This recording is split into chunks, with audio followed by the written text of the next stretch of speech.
Welcome back to another episode of Exactly What I'm Saying. Today I get to speak with an artist. This artist has a passion for making abstract wearable art with a variety of materials. He is currently a contestant in Johnny Depp's The People Artist for a chance to have his work shown in the Art Forum magazine and displayed in the Art Elysium Salon. Voting actually ends tomorrow for this group, so everyone please go to the link below and cast him your vote. We each get one a day, and that one vote really goes a long way. And I guess I should mention, he's kind of a jeweler. That's right, he makes jewelry. I'd like to introduce you all to my friend, Jon Hixson.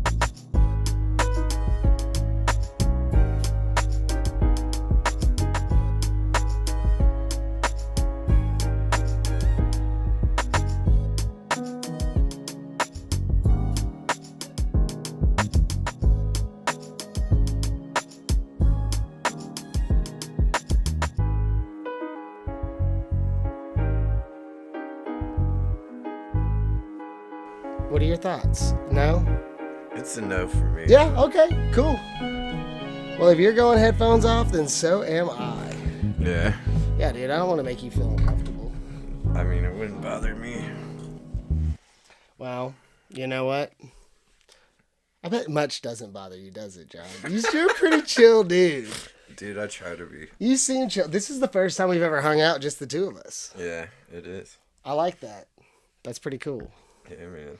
No, we've been trying for a while. I know. Thanks for making the time, for real. Do you want any water? I'm good. All right, cool. You Stick just let me with know. this. You just let me know if that changes. And cheers, brother. Cheers, man. Thanks for having me. Welcome, and thank you for being here. Seriously, it's been a long time coming, and I'm stoked that we could finally make it happen. I could tell that you were like stressed before, like when we had originally talked about doing it. Yeah. And it was like, seriously, like I want people to be on, and like if I like it never has to be now. Yeah. You know, I want it to be when you're feeling like, you know, the most like yourself and not stressed. I don't want this to be a stressful thing. Yeah. But seriously, super stoked to have you. I just wanted to start really by saying freaking Johnny Depp's People Artist. Yeah. Number one in your category. What is the category that you're in? I think it's not really a category. It's just like they do different groups, and Okay. whoever wins each group goes on to the next stage, you know, the final stages. So, so this group that's happening, so you were nominated first off, like you applied, and not everybody that applied moved on to the stage you're at. Yeah. So I'm in a group of like 20 people. Sick. And so they'll narrow it down to 15, and then to 10, then to 5, and then there'll just be one, and that person goes on to the next stage. Okay. So like the group, so there's other artists that do different things in your group. Yeah. Okay, cool. It's not just like a it's jewelry not like group. categorized or anything. What did you have to go through to get to the stage that you're at now? I just filled out an application, Okay. wrote a little about myself, and sent some pictures of my Sick. jewelry. Yeah. Dude, no, your jewelry is awesome. Thanks. How long have you been doing this for? About 16 years now. 16 years? Do you mind if I ask how old you are? That's fine. Okay. How old are you? 36. 36? Okay. Yeah. I'm 33. Yeah. I turned 34 this year. So we're pretty much the same age. Hell yeah, man. Dang, so you started when you were 20 years old. Yeah. What originally sparked that interest, you know? It was interesting series of events, I guess. Okay. Yeah, I had, you could say like maybe a spiritual epiphany with crystals Yeah. and kind of saw like their beauty and their vibration, their energy, I guess, for the Yeah. first time. And about a week after that, I broke my wrist for a second time, and I had to have a full arm cast. So I quit my job, and because I couldn't work, and I just started just playing around Yeah. with crystals, and yeah, Did you but feel like you felt the energy? yeah, yeah. It's hard to explain, but Were you like at a music festival or like where were you? I was at a party, You're at a party. and Okay. then I left the party because I was just kind of wigging out. Yeah. And I hit up my buddy, and I always said that me and him had like ESP or something Yeah. because we grew up playing soccer together, Oh. and it was like we just knew where each other was gonna be. Yeah, Yeah, 'cause we that just chemistry. Playing together. What But position did you play? I was center midfield. So was I. Yeah. And yeah. I was center midfield in my high school league, and then I was right midfield, right or left midfield for my competitive league. Yeah. Uh, and in college, I was left back for a short time. I rode the bench mostly, Yeah. but Dude. that was my technical position. Who'd you Yeah. play for? I played a lot of places. I grew up playing Mockingbird Indoor. Sick. HYR. Everybody. Shout out to HYR. They're great. Ooh, I'm not actually familiar with them. It's just like a kids recreational league, but I played for them, the Love that. Y, and Highland Middle School. Then I went on to play for Manual, my high Sick. school, and LSA, Louisville Yeah, Soccer yeah. Alliance. No, I'm familiar with LSA. They're dope. Yeah, good Yeah. people. No, they are. I played for. I only played 3 years competitive. I think it. Man, it's so crazy. I did 1 year for United, Nice. and then I dude. can't remember if I did 1 or 2 years for Javenon after. Really? that.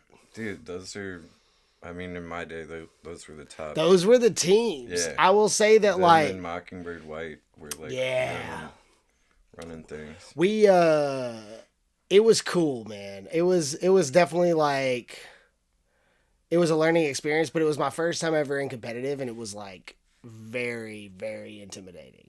Yeah. Yeah, my coach for United was like mean, dude. Yeah. Like he would literally, I'm 14, 15 years old, and he's just like, "You stupid fucking idiot. You're running around like a chicken with your head cut off." Like, and I am like, nobody's ever talked to me like that. I was a little homeschooled boy, Yeah. who played for his Oklahoma soccer club, recreational. Right. And then now I got this like angry Mexican man Yeah. like slurring at me, and I was Jeez, like, dude. dang. Yeah. But best I've ever, like, he upped my skill Yeah. to like an insane, like, whew. Love hate. And I Yeah. saw that guy. He ended up transferring to Javenon the next year, and my stomach like fell into my shoes when I saw him in the indoor training facility, and he was like, "Zach, good to see you," and I was like, "What? Yeah. I thought you hated me, dude." Once you're off the team with them, he was all love. Yeah, he was all love. Very nice guy, and honestly, amazing coach, but he was so mean. Yeah. No, get so that. the jewelry, the rocks, the energy, the vibration pulled you Yeah. in and kind of made you have like a change of heart and switch. I guess. I mean, I'd seen crystals my whole life, but they never really drew me in, Yeah.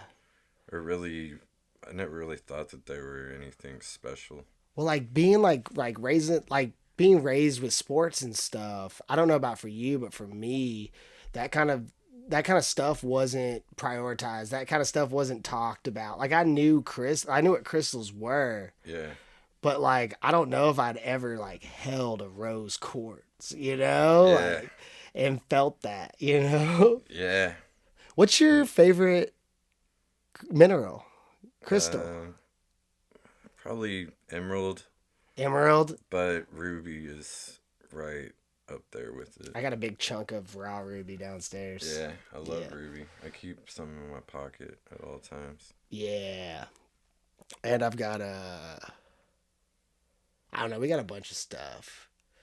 Wait, ruby's the one that's with UV. It'll react. Yeah, I have a it'll small be, piece of ruby. I've got a it'll big be piece like of stop sign red. yeah. Yeah.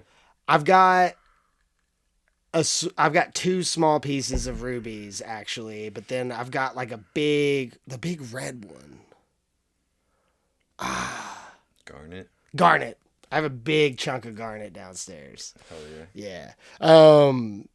So like when you started, like did you just like what did it start with? Like now you're making these super intricate, like you carve into the metal sometimes. Yeah. But I assume it didn't start that way. Did you start with like wrapping or Yeah. I was just using like copper wires. Yeah. And wrapping little tiger's eyes. I got like a pound of tumbled tiger's eye for $20 on eBay, and just started wrapping those up. Sick. Yeah, and then selling them in parking lots at shows, and Yeah. it just evolved from there. Did you travel or was it mostly local? Back then it was local. Are you from here?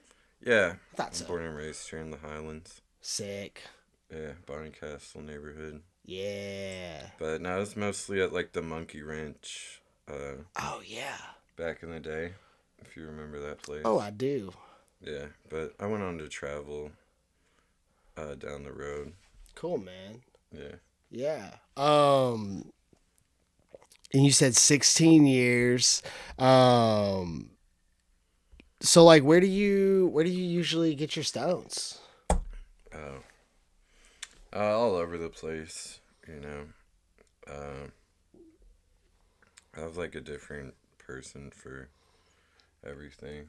Got a plug. Yeah, I've just collected a lot of contacts. That makes sense. Over the years. Do you ever make it out to the rock show out in Tucson? Yeah, I went one time. Dude. It was pretty nuts. It was crazy. In like a good way or a bad way? Both. I mean, okay. I went to help my buddy pack up because he had a booth set up there. So I went for like the last week. But then when we were packing up, like a Colombian gang surrounded the complex. No. And I was just sitting out in the van. Like my buddy was having me watch the van while he brought stuff back from inside. Like, I was just on my phone and I noticed like nobody was outside. It was like a ghost town all of a sudden. And like this short little lady with like a red bandana tied up, like Tupac style, just walked by. I was like, huh, I didn't think anything of it. What? And then my buddy came out and he was like, did you see anything? And I was like, what? He was like, dude, they just locked us all inside. They That's said insane. A Colombian gang had the place surrounded, but the FBI was on it. And so I was just sitting there clueless. Saw it coming from a mile away. We were going to go to like after parties and stuff after, but my buddy was like, I just want to get as far away from Tucson as possible. That's, I feel like that's reasonable, Yeah. you know? Like, Yeah. yeah. It was interesting. You get like trapped into a building by a gang. Yeah. Just like, get out of town. They Yeah. clearly want your stones. Right. Well, now it's the money because it's the end of the show, so they knew people That's were crazy. traveling with loads of cash. Yeah, that's nuts, dude. Like, I've done that always, I'm torn between, like back in the day whenever I was bartending, I first started bartending and serving, you always got paid out all the cash that you made. Even the credit card tips, you got all of your tips in cash at the end of the night. Yeah.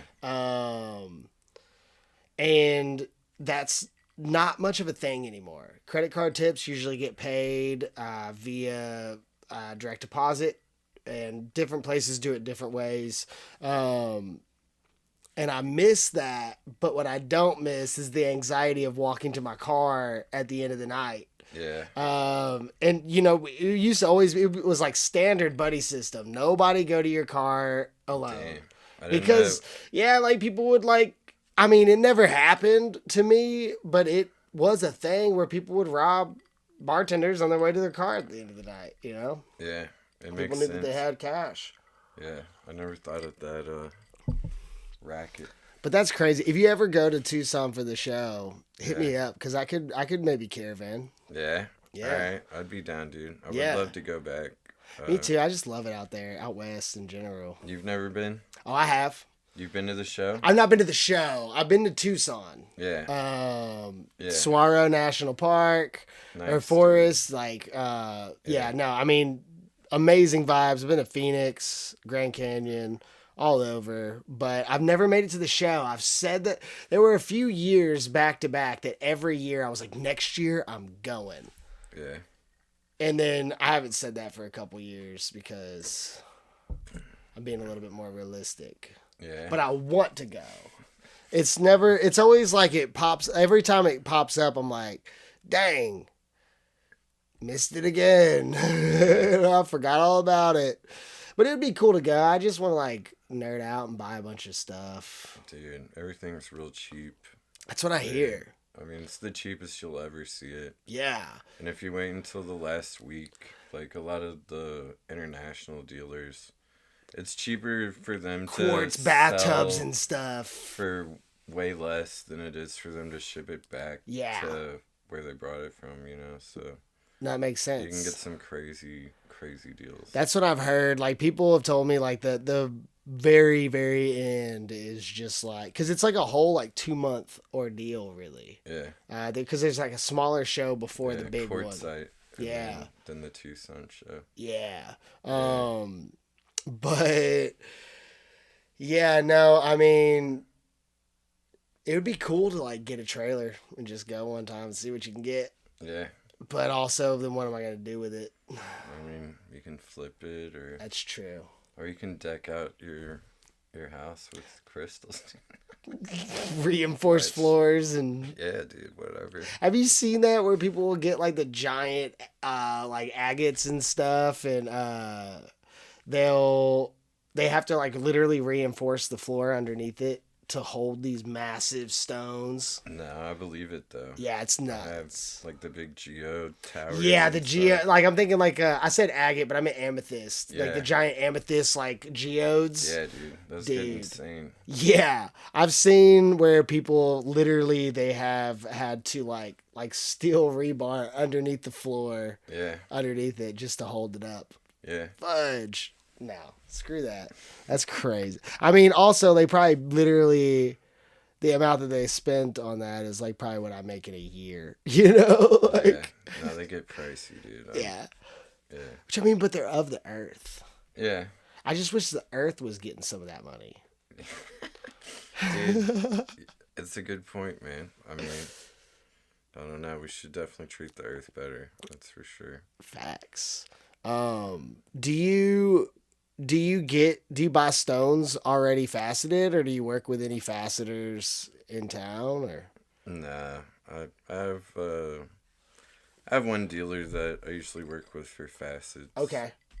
He's kind of a big deal internationally, Okay. but Do you want to name them? Do you want to shout them out? nah. No? Okay. You got to keep your connects. Yeah, I will shout out my buddy Brandon though at Derby City Mineral Gallery. Oh, cool. Wait. Where is that? That's at Melwood Art Center. Oh, cool. But I'll get stuff from him. And Yeah. he has great stuff there. He has high-end stuff. He has cheaper stuff. Yeah. There's something for everybody. And Totally. yeah, it's like a miniature gym show there. There's really cool stuff to see. Yeah. So You ever go to Goldheart? yeah. Yeah, Goldheart's cool. Casey's a cool guy. He is. I've known Casey for most of my life. I don't know the other guy's name, but the other guy that's always there. Yeah. And they both wear tons of rings, Oh, yeah. and I love them both. Yeah. They got such good energy. They do. They're solid. Yeah, they're solid guys for sure. I like that Casey does his like he doesn't do it like every Friday or anything, but he'll hide a rock in the Yeah. neighborhood. Yeah, that's think- always fun. Yeah, I think that's fun. I've never like tried to get it. I've I always went just one time, but there was one time I I missed almost it. did, but I didn't. I didn't do it, but I was like, I know exactly where that is. But you know, what's your favorite part of the building jewelry process? Wow, that's heavy. Um, probably like probably like 3/4 of the way into it, it sort of becomes like this Rubik's cube where you're working maybe from one angle until you can't really work that anymore. Then you choose a different angle to work from. Would this be like, are you grinding it to shape, or yeah, like filing it and shaping it and stuff. But so you just end up like doing as much as you can till you're like, I don't know, and then all right, let's work on this. It's hard to explain, dude, but you end up attacking it from several different angles, and then the product that comes is usually something that was beyond what you were imagining. Yeah. What I was imagining, but that feeling is like. And you're seeing the fruits of you're seeing the final product. Your vision is finally like actually visible. Yeah, it's starting to come to, and then you're like, but then you're like, if it looks like this now, like what is this? Yeah, it's just an exciting point. You know, that's what it's about. Do you usually have like when it comes to the engravings and everything? Do you have a final vision, final design in mind? And if so, loosely. do you loosely? So you do kind of have some like freestyle. Obviously, you have freestyle ability. If you ever change your mind, I mean, it's your art. I mean, you can. I mean, if it's a simple piece, you can have a vision, but there's always going to be some unexpected variables or something. You always have to be able to switch things up and adapt the vision, you know, as you work the piece to, you know, make things work. Yeah. What's your favorite to make? Like, I know you make pendants, rings, earrings. Yeah. Do you have like a favorite piece of jewelry that you like to make? Yeah, it's rings. It's rings. I thought so. I fuck with rings. Rings are cool, man. There's something about them. And like, I mean, there is something about them, and it's like different rings suit different fingers in a way. Yeah, for sure. And same with like the stone, you know, like it was, what's the guy that's not Casey at Goldheart? Oh, man. Oh, shoot. Dude, you're making me look bad, dude, because I know the guy. Look, let's act like we said his name, and then I'll bleep it out. Dude.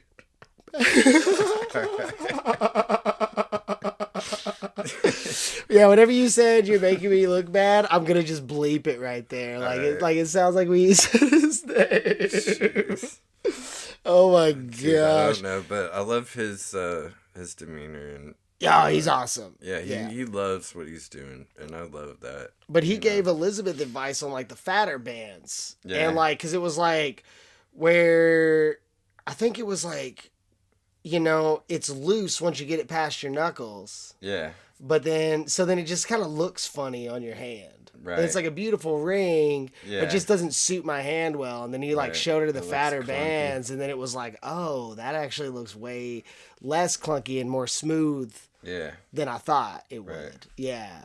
Little ring, styling, knowledge. Hell yeah. Yeah, dude. You know, I might not be a jeweler, but, you know, I got some knowledge, okay? Hey, respect, bro. Respect. So, you said that rubies are your favorite stone. Yeah. Would you say that... Well, emeralds are my favorite. But rubies are right up there. I can dig that. Dig that. Would you say that one of those two you get especially excited about when you get to work with? Oh, yeah. Yeah. I mean, either of those two, but emeralds, I mean, emerald and gold, I don't think any, Mm. you know, it's 'Cause that's just, like a deep green, it's right? a beautiful thing. Yeah. Green and Yeah. gold, just, Yeah. yeah. No, that is good. Yeah, I'm all It's about very it. earth tony. Yeah. Natural. Yeah, it doesn't get much better for me. So, Yeah, yeah, I get dude. excited. No, that's awesome. Do you have a favorite piece of jewelry that you have made?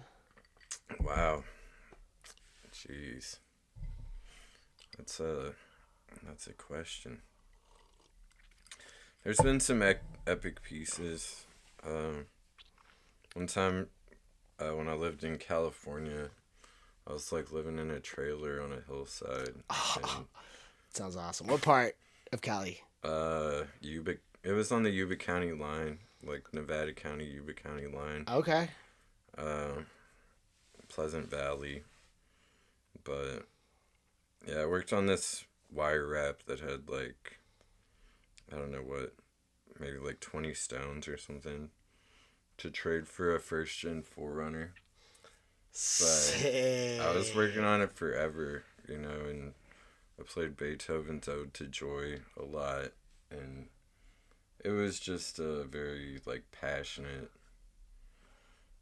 I don't know. It's almost like meditative. It's was. almost like meditation. Yeah, it was. Yeah. And it was such an extended time frame, and just a lot of energy and a lot of emotion And it's like went repetitive. into it. And yeah, by the time I got to the end of it, I was like tearing up a little bit because, just seeing like the final result of all the time I put into it. And Yeah. seeing, your dreams actually manifest or your vision manifest. So I'd say that was an important one. Yeah, you put a lot of time and energy into it, and like there's a part of you that is in that. For And sure. it's not even a small part. The amount of hours. Do you know how many hours you probably spent on it? I have no clue. Man. Yeah, that's fair. That's fair. Yeah. But a lot. 100 hours, maybe. I don't know. Yeah. But no, I mean, like... But, when you work on something, a lot of the work is in the time that you're not working on it. It's when you sit it down because you don't know what the next move is, and then it'll start to come You're to just you. thinking about it. Yeah, so you can't really gauge, It's, once you start a project, you're always kind of working on it in one way or another. No, I can relate heavily to that.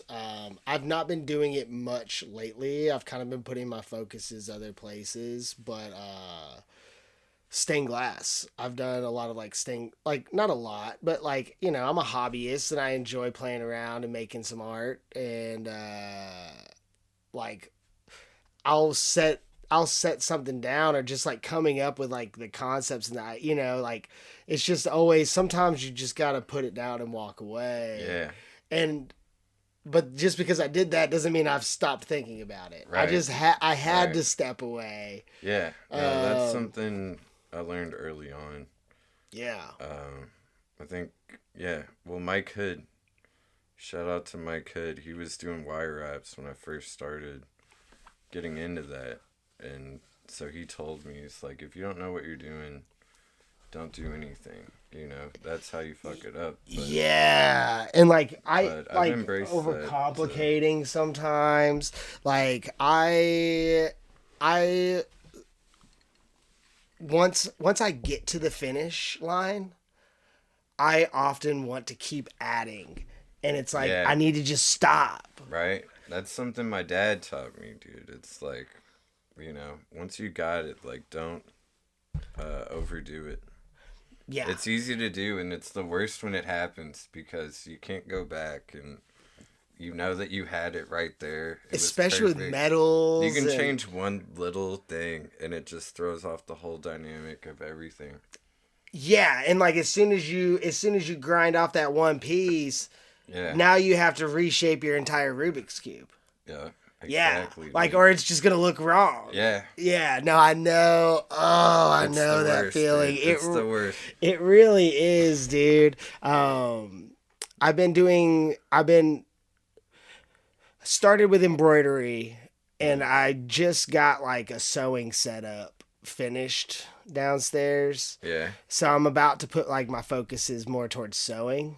That's cool. I'm pretty excited, honestly. But I have a pattern that I downloaded for free, a PDF that I downloaded for free of like some barrel pants. Barrel pants? Yeah, they're Like like Jinkos or something? What are we talking about? no, they're like almost like they like round out, like What, almost like harem, parachute pants? almost kind of parachute-esque, but then they come in tighter around the ankle again. Alright, I have to see these things. I mean, let me look up a picture of barrel pants. I got you, bro. Alright. That's an easy one. Barrel pants. So you're gonna start making clothes. Kind of like those those. are sick, dude. Yeah. I would rock some of those. And I think maybe a little tighter fit. I think the design that I have is more tighter fit. Yeah. Because these are more like, I've been learning terms. These are more harem pants. Like, I really like those. Those are sick. Yeah, those are flexing. That's your Saturday night. That's your Saturday night, and it's like I'm a working man, but I also got style. Right. Yeah. So I have a free pattern that I downloaded. I just printed it out. I did not realize, like, I'm so bad about like doing the pre-research. I'm just like, I get the stuff and then I'm like, all right, let's do it. Oh man. So then I like have the pattern and then I'm like, what do I do with this? Yeah. You know? So I called my sister. She's a knowledgeable seamstress. Yeah. And she gave me some tips. So now, like, I've got, like, probably 40 pages that I got to cut the bottom strip and the left strip off. And then I got to piece them all together, tape them together, and then I can cut out my sizes. Wow. Yeah. I was joking with her. I was like, I thought sewing was going to be easy. You've never done it before? Well, not with a machine. Yeah. Yeah, I've done hand sewing, and obviously I knew it wasn't going to be easy. I was just, like, joking. Dude, machines are, I mean, I learned them in high school at Manual Visual Arts. That's cool. Textiles, but... Oh, cool. It was quick to learn for me. It's not that intimidating. Yeah, it's more about the creating the clothes, I guess, like following the patterns. Yeah. I'm pretty excited about it. Like, I'm not too, like, I feel like I am going to pick it up easily. I went to Goodwill yesterday and bought a bunch of, like I got a couple of different curtains and some, like, sheets and pillowcase. Yeah, I'm going to cut those up. Hell yeah. Dude, yeah. I got a shirt for you, by the way. Oh, you do? I forgot to bring it, but I was thrifting and I saw it. I was like, dude, that's his Zach's shirt, dude. So I grabbed it, but I'll get it to you next time I see you. I think you'll like it. That is the sweetest thing ever, dude. That is like my love language. Buy me a shirt that's a me shirt. Dude, it just as soon as I looked at it, I was like, yeah, that's a Zach shirt. Dude, speaking of shirts, usually you've got on a fire shirt. Not that there's anything wrong with this shirt. Not that there's anything wrong with my mom got me this shirt.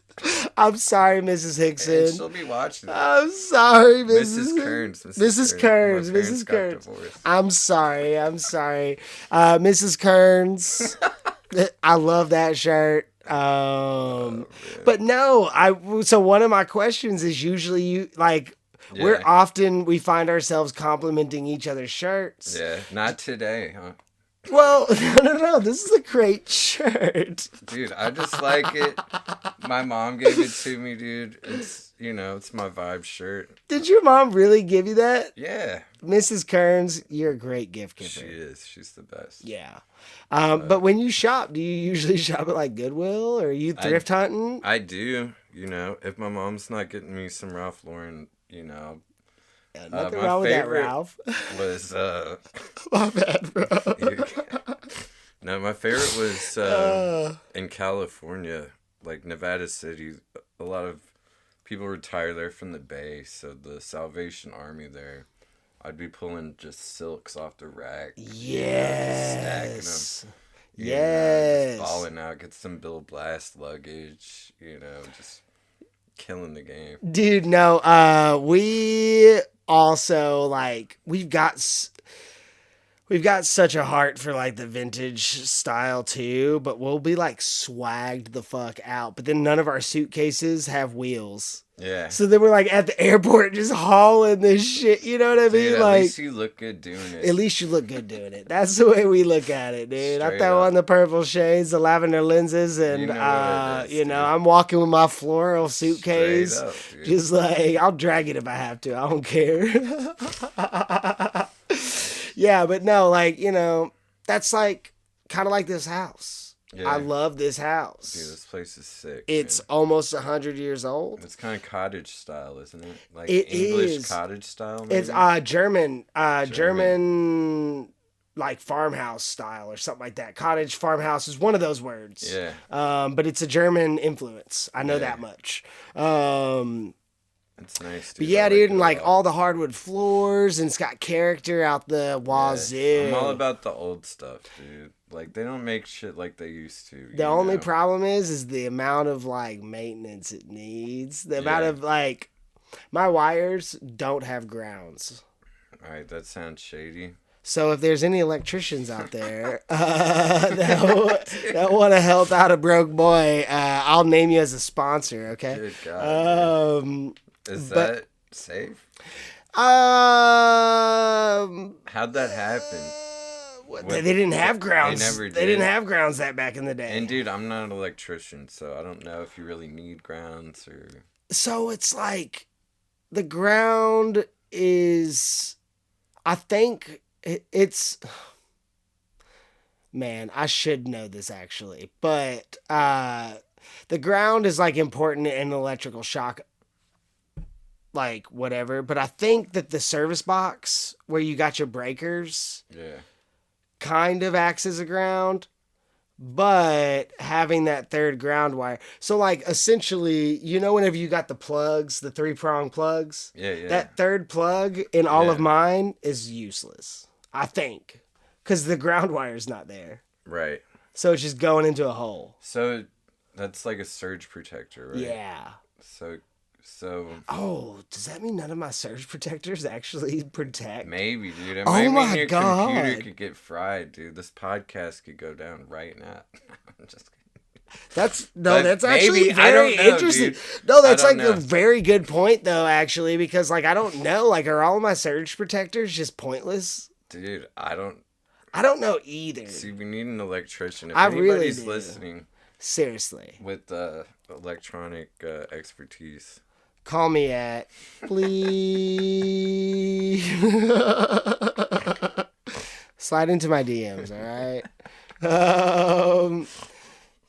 So, as an artist, do you have any other creative interests? I know that, so like this is your job, right? Yeah. Creating jewelry. You don't work you work for yourself, creating and selling jewelry. Third Eye Visions, by the way, right? Yeah. Etsy.com. And, Check it out. yep. Yeah, link. I will post that. And so you were kind of talking about you saw the stones and their energies and you felt them for the first time. Did that have an influence on the name? Has that always been the name? Dude, it's hard to say. Because you probably didn't have a name at first. You were just the No. dude in the parking lot. Yeah. I Yeah. can't say. It's like everything's intertwined, but I bought some of my favorite glass pieces from dudes in a parking lot. yeah. Oh, Yeah. that's the way, dude. Did you know Zach? Zach Weiss? Yes. Yeah, I did. That was my friend. I R.I.P. R.I.P. I have a bowl. I have a piece downstairs. I'll show it to you before you Yeah, leave. no, Please Weezy- remind me. It Weezy is. I had another pipe of his that I'd had just as long that I left, and if I ever go back to, I'm gonna bleep this out too. If I ever go back, there's a junction where I came to this realization that I was going to have to go through Border Patrol. Yeah. So, like, literally every ounce of THC thing that we had, we were trying to consume as quick as possible. Yeah. Or, like, consume it or get rid of it. Right. And then, like, I had 2 pieces. Well, I had 1 piece, actually. I think I only kept that bowl. But I cleaned it and, like, was just like, hopefully I don't go to jail, but I can't get rid of it. Yeah. It was a Wheeze piece? It was a Wheeze piece. That's I sent a picture of it to Chelsea the other day. Yeah.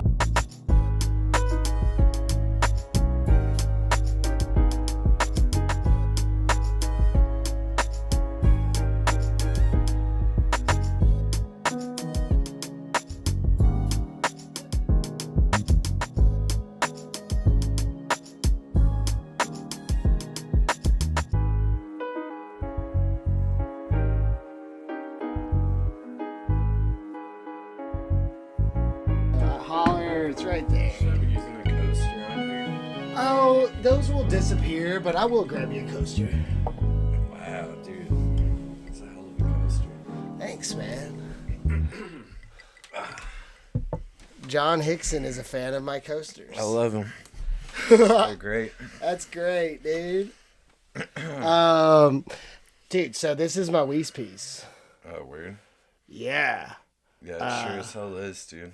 I Yeah. remember when he used to make these. It's like a fish. If you look at it from the side, it looks kind of like a fish, you know? Yeah, that's dope, dude. I don't know if that's what he intended, but that's what I've always seen. Yeah. And it's like a little chillum. Oh, it's got the rush on it, too. Yeah. Dude, that is such a sick design. It's so sick, dude. I don't even Holy smoke out of shit. it anymore, which is Yeah. a bummer. I'm gonna clean it and smoke out of it soon Dude, that is dope. because he would want it to be used.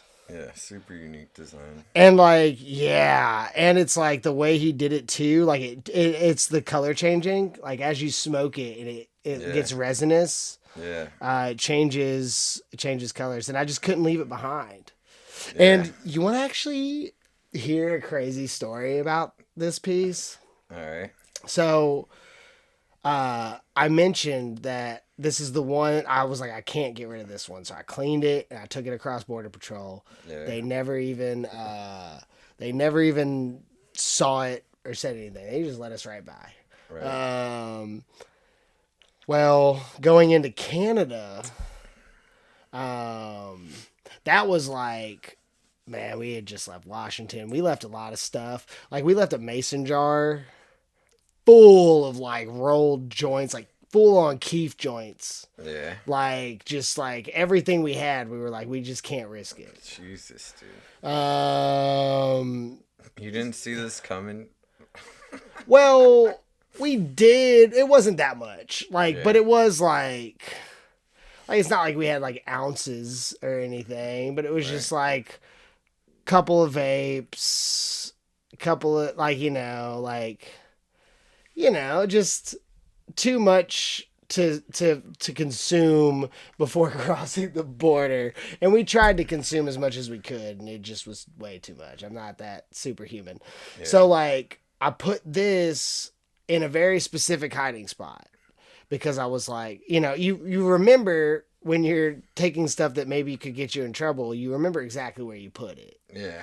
And then I swear, so Border Patrol going into Canada, I guess that is Border Patrol. They searched my car for like 2 hours. For real? Dude, it was so annoying. They had pulled out They had like dogs and stuff? they did not have dogs, but they had swabs. Oh, they were testing they were swabbing your seats and stuff for residues? Dude, it was like hilarious. So it was like we accidentally drove. This was with my ex.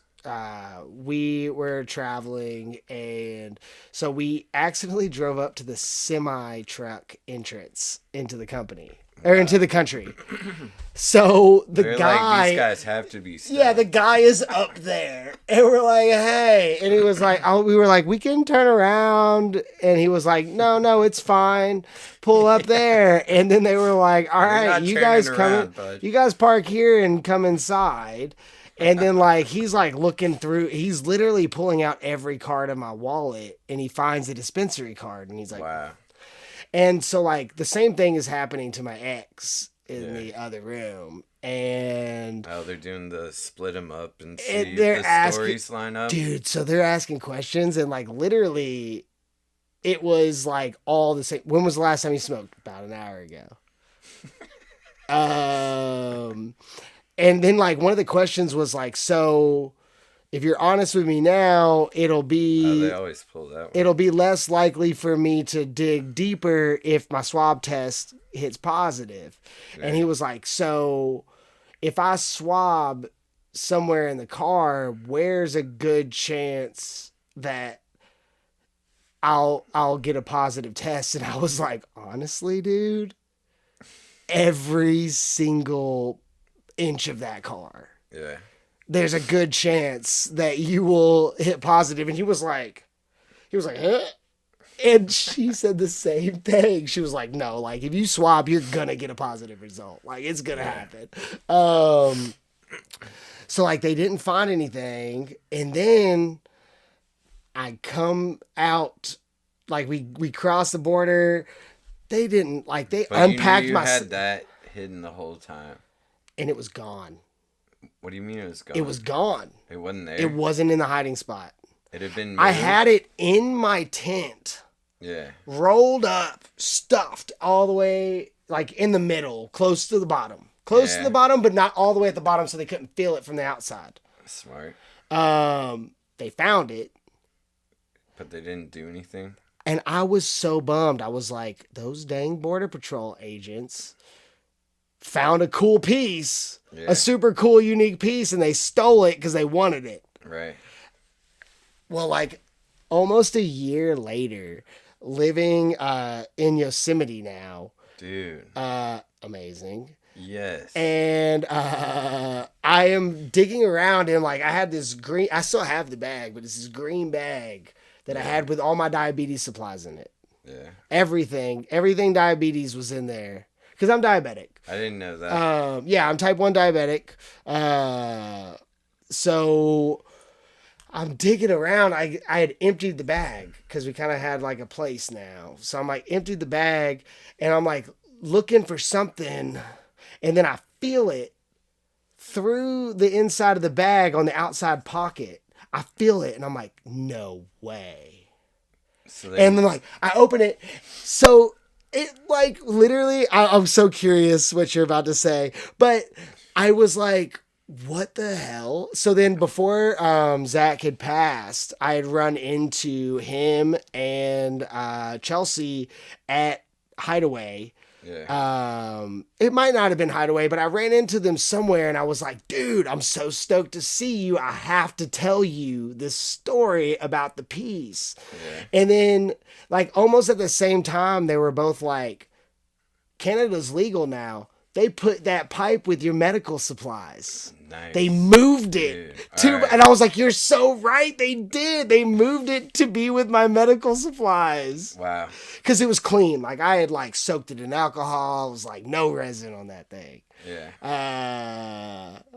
And I was like, you're so right. They put it with my freaking medicine. That's so crazy. Shout out to Canada. Shout out to Canada Border Patrol, dude. I hope that guy's listening. Big respect. But yeah, so I've had this piece for a good long time, man. Yeah, cute little chillum. Yeah, it is, dude. Chillum. Yeah. But what were you gonna say? From a legend. Me, nothing. I was probably gonna make a bad joke or something. You know, that's reasonable. I tend to do that. Elizabeth reminds me how not funny I am all the time. Yeah. I hate when people do that, man. Oh, dude, you know. Well, from your love, you know, I just say they gotta keep you humble. Yeah. Yeah.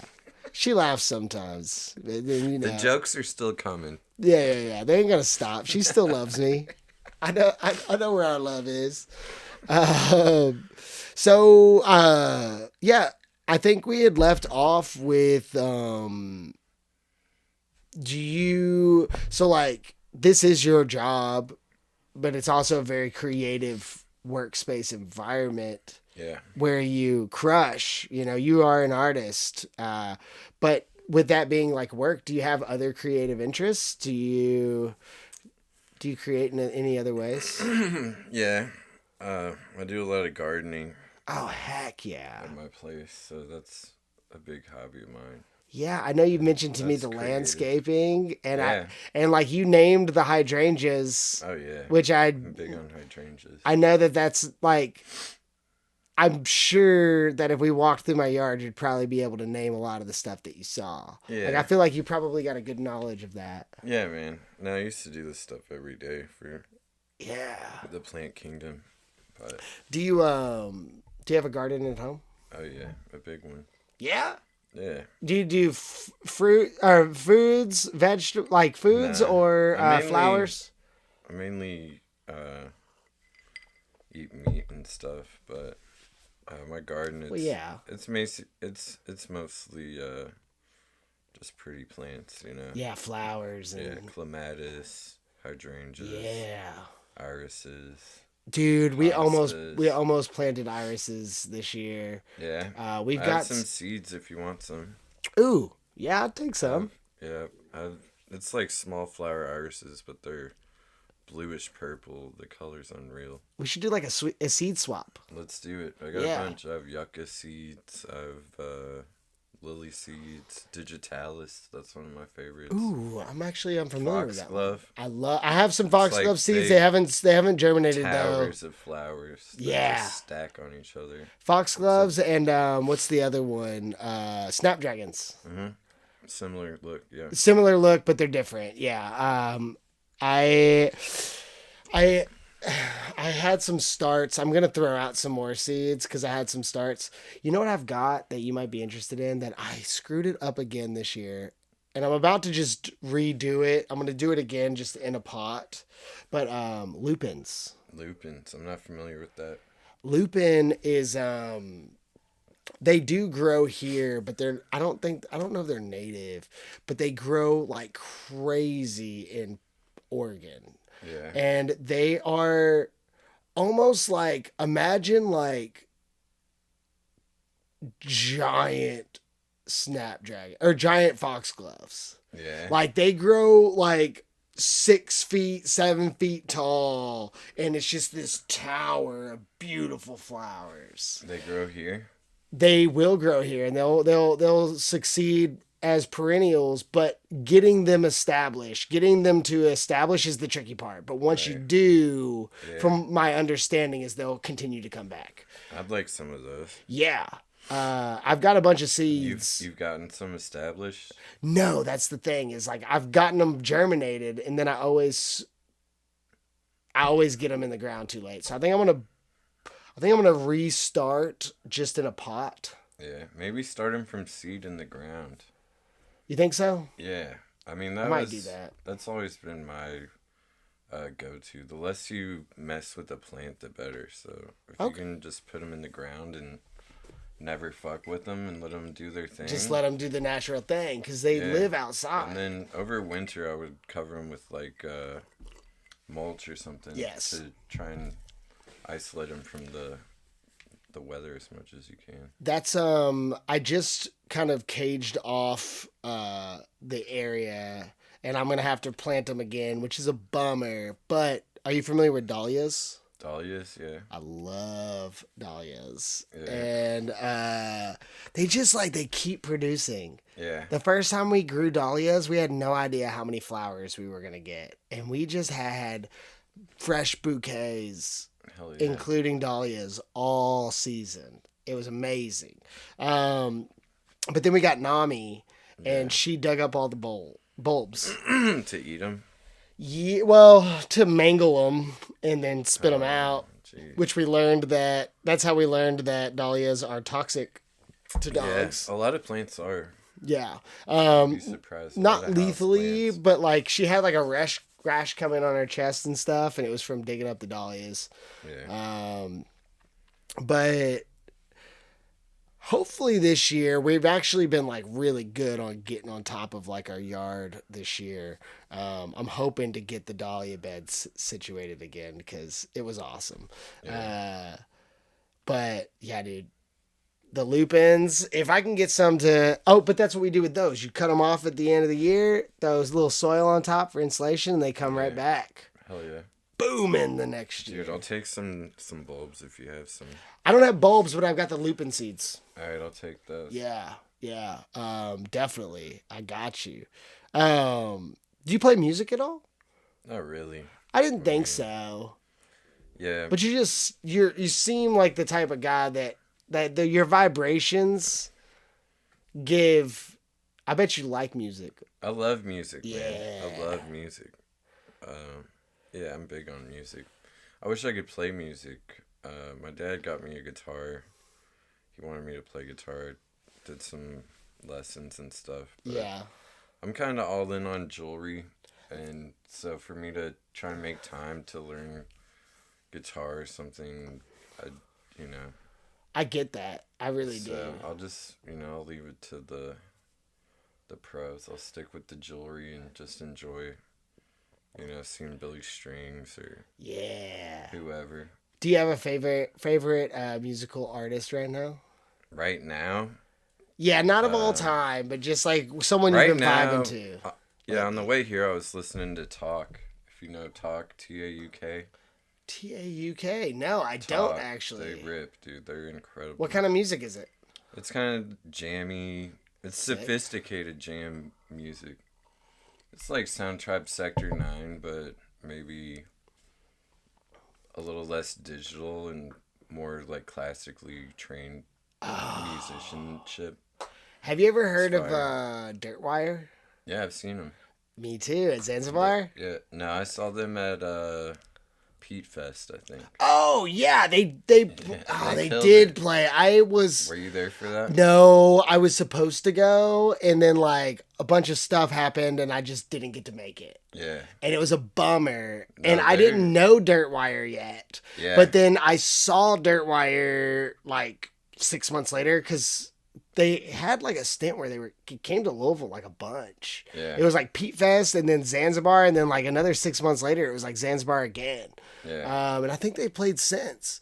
They're amazing. Yeah, they're super sick. And, like, they have, like, instruments that they've created. Yeah. And, like, all kinds. Like, their recorded stuff. It's bands like that, which I don't know about Talk, but it's bands like that where it's, like, I can get into their music, but, like, I had tried listening to their music before, and I liked it, but it wasn't, like, clicking. Yeah. But once you see it live, it is, like, click.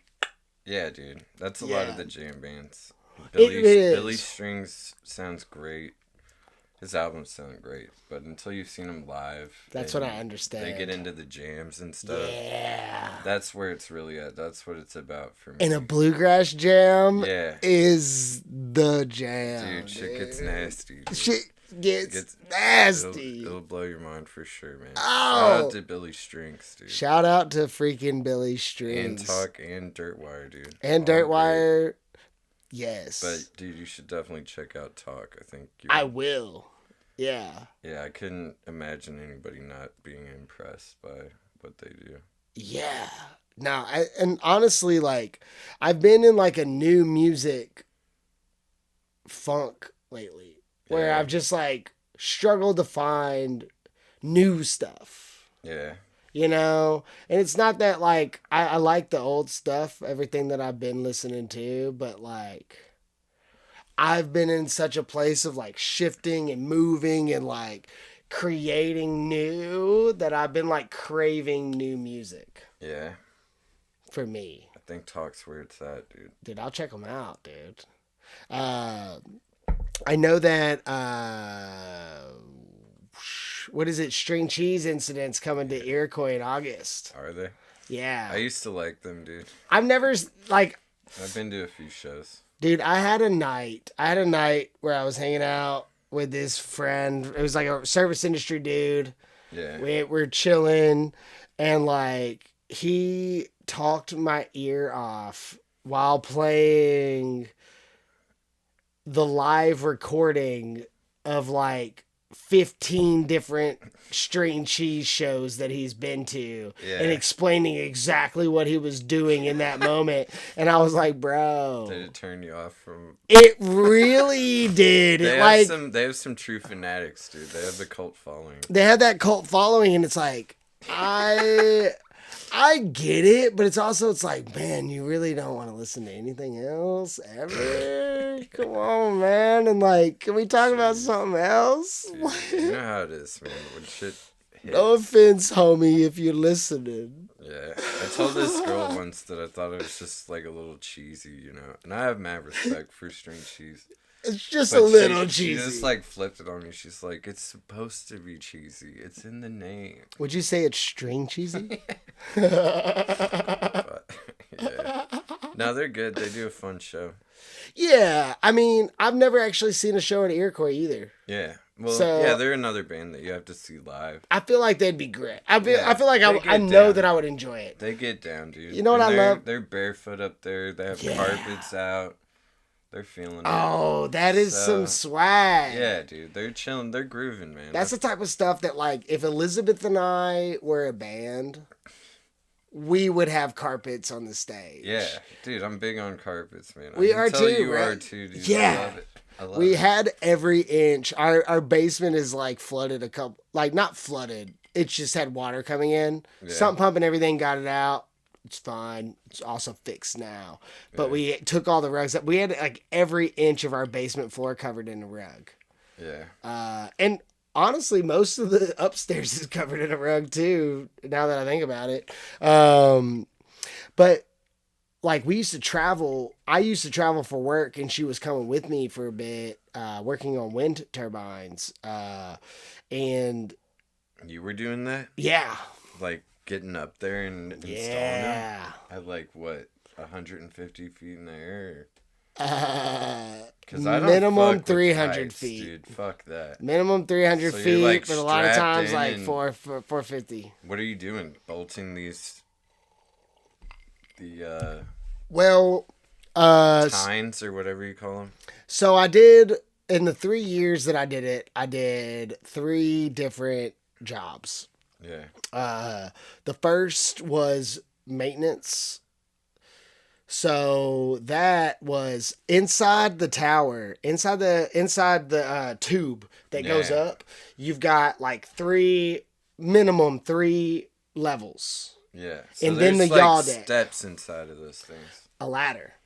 Okay. You climb it straight up a ladder. I didn't know that, dude. I thought it was just a straight beam. I can totally show you some pics later. Yeah. Right. It's some crazy stuff, So dude. are you strapped in and you have to hook with like every step as you go up or what?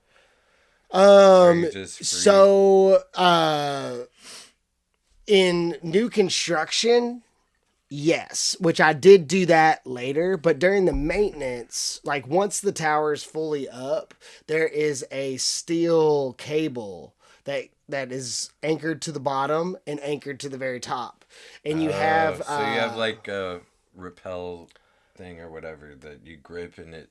It's an auto-locking fall protection. Nice. Auto-locking fall protection. So that one, if you were to fall, the largest fall that you could possibly have is like 2 feet. All right. When it catches you. Yeah. Have you fallen? No. No, not you, dude. No. Couldn't be me. But I would, and it's not the most recommended in the GE towers though. I would lock it in sometimes and like rest. Yeah. You know, and just you could put your full faith into that thing. Well, so in the GE towers as well, the wall of the tower is at your back. So I could lock it in, have my feet here, and rest on the back. Because you would need it climbing that high up. But then there's also like a climb assist. What is that? So climb assist is like this nylon cable that's on this motor that goes like that. Pulling you up? And it says it takes 70 pounds off. Yeah. But I will say that I experienced this in 2 different scenarios. One was new construction. Those brand new motors, whoo, ripped me up the tower. Yeah. There were times like... So are you like still holding on to the ladder, or are you just getting zipped up? So you're supposed to be climbing on the ladder. And it's not supposed to pull you up. Yeah, but it did. On the new... When it was a brand new climb assist motor, it would... Literally, like, it would be pulling me like, you're not supposed to do that. You're not supposed to ride it. Right. And I wouldn't do it intentionally. Yeah. But it would be pulling me so fast. I'm, like, trying to climb up these rungs. And then I would, like, slip. And I'm just like, Jesus, dude. And it just zip you up there? It just zipped me up. And then there was this farm, there was this wind farm in the thumb of Michigan. Yeah. The Upper Peninsula, as they call it. No, that's the UP. But the thumb, so Michigan makes like this glove shape. All right. It would be like this for you. And this is the thumb. And then you got the bay there, and then the UP is up here. Yeah. So right at the tip of the thumb is this small town called Bad Axe. All right. Dude, the gas station, I'm so upset. They ended up selling out of it. I like saw it and was like, that's awesome. Was like, I went back the next day and then they were sold out and they never got more, but it said straight out of Bad Axe. Hell yeah. Dude. And I was like, that's so sick. And I still want it, but whatever. I'm not salty or anything. Why'd you guys close, man? Why'd you do that? Yeah, dude. Freaking up your stock, bro. Freaking gas station in Bad Axe, Michigan. But this place literally, like, some of the fuses in the climb assist were just aluminum gum wrappers. What? Folded and stuffed into the fuse. What the fuck? That thing would rip me up. Like, I couldn't even try to climb. Yeah. Like, it was so fast. I was just like... You think it was because of the gum wrappers? Or? Yeah, dude. It should have shorted out. It would have blown that. They probably used Trident or something. I don't know what it was. Yeah, shout out to... No, I'm just... But yeah, no, but yeah, so I did the maintenance, then I did repairs for a while. So were you ever like out on the... Oh yeah. In the open air? Oh yeah. At heights? Oh yeah. And strapped in? Looking straight down. Were you ever not strapped in?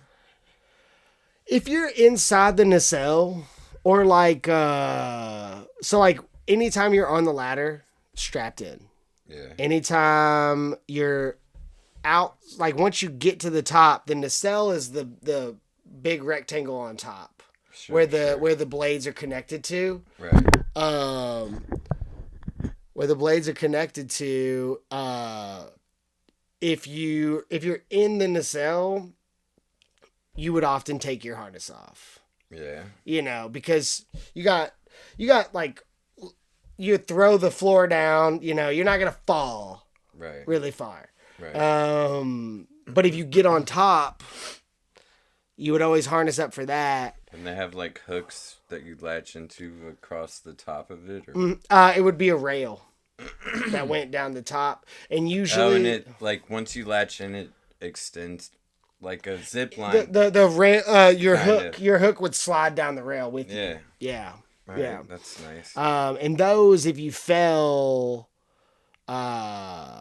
it was like a maximum of like 12 feet or something like that. So like, and that would be if you were hooked at your feet. Yeah. And then you fell, then the release, but then you're dangling. Did that ever happen? No. And there were times that I was scared. Yeah. There was times that I was really... Wind or what?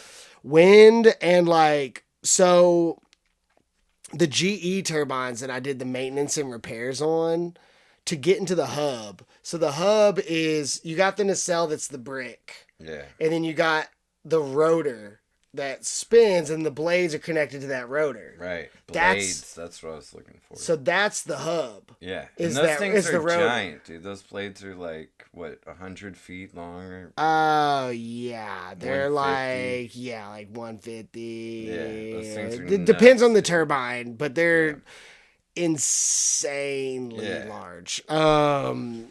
Like Dude, some that's of wild. them are like 200, 250 feet. Were you putting those into yeah. place? And how the fuck do you even do that? Do you have like giant screws that... Giant screws. The biggest screw you've ever seen in your Like- life. Seriously. I saw the wrench. I saw the, Dude, like, they're using a hand wrench to... well, so you have a hand, like, there was a hand wrench around, but I'm you just, use like, it, you use a torque like, machine. two guys jumping up, like, No, you use using their weight. you use like a hydraulic torque Yeah. to just put it down, because you put it to like a lot of Newton meters, which is like And what's holding them up while you screw it in? a huge crane. That's wild, dude. Yeah, massive crane. And then like, yeah, they fly the blade, they lock it in, and then you got like probably 2 or 3 guys up there that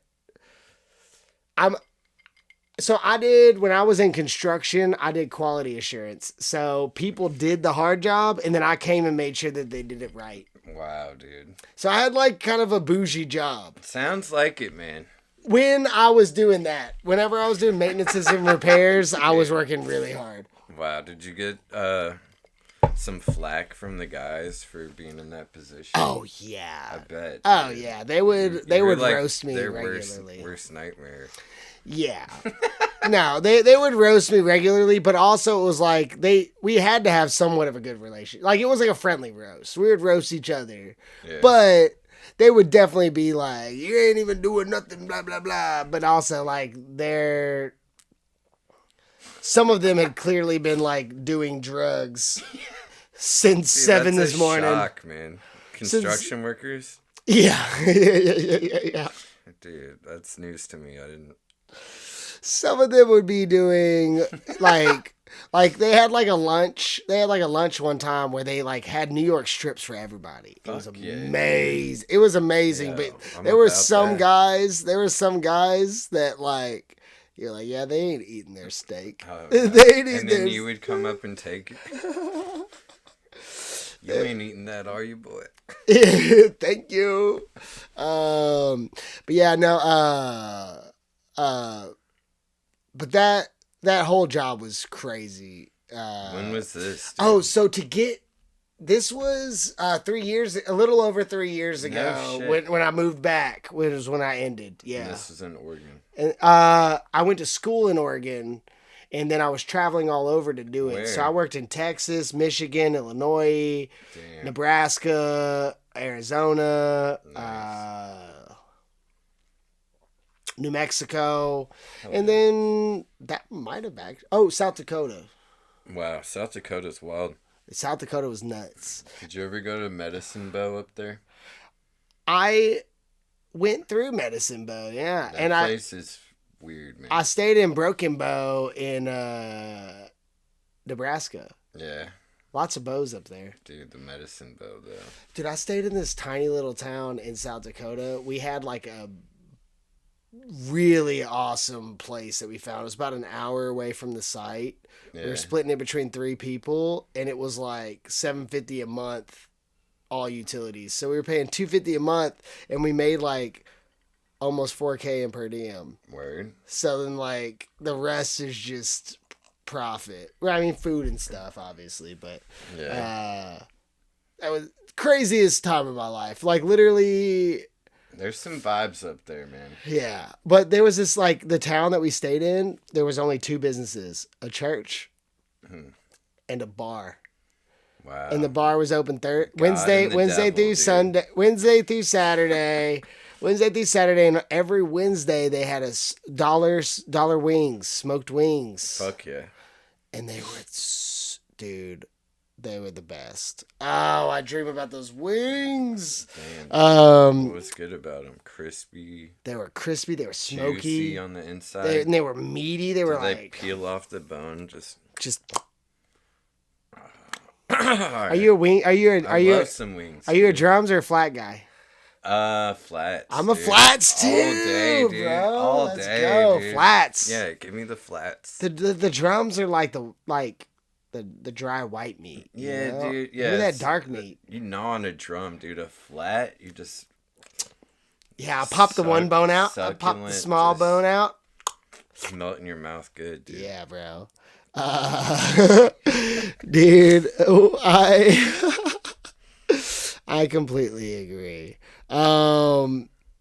So Third Eye Visions. Yeah, What made you decide that name? man. Dude, it's been so long, but I think for me, art is very much something that comes from something that's outside of us. Yeah. And I feel that, a lot of like my best ideas or what I'm gonna do next with a piece comes to me when I'm doing something else, and it's almost like it's something that you get from another place.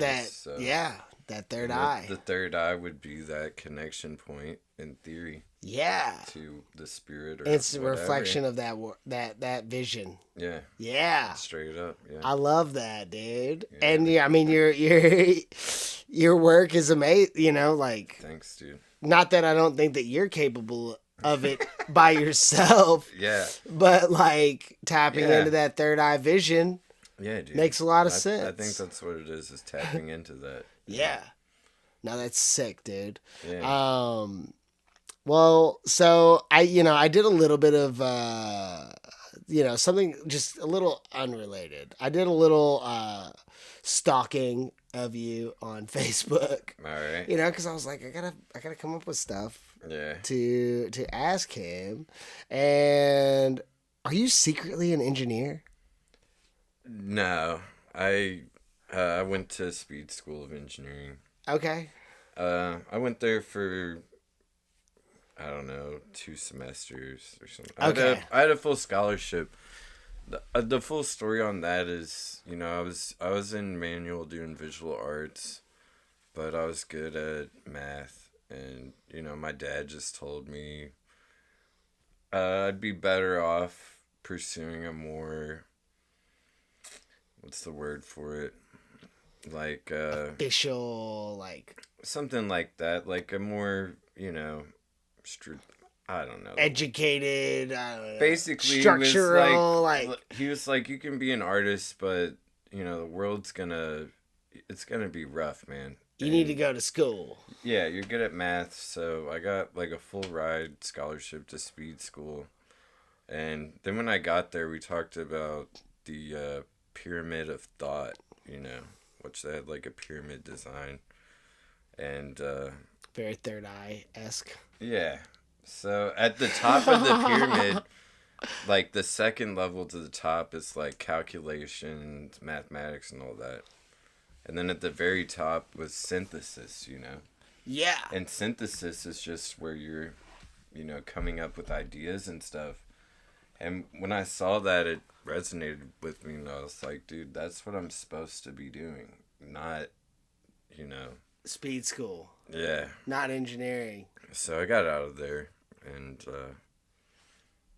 started getting back into art and stuff. Yeah.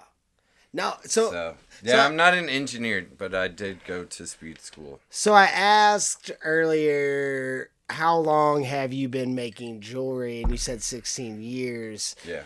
How long has it been your full-time job? Wow. Gee. And was it like a moment? Was it like a moment where like you had a job, but your art is becoming successful, and you're like, I think if I just commit all of my time. Yeah, that's where we're at now. I think I was fully committed to jewelry 16 years ago. Gotcha. But I did work, several jobs on the side to keep that dream alive. Yeah. But yeah, now it's to the point where it doesn't make sense for me to work jobs on the side, and I should be devoting all my time into doing jewelry because the work is there, the orders are there. And, Yeah.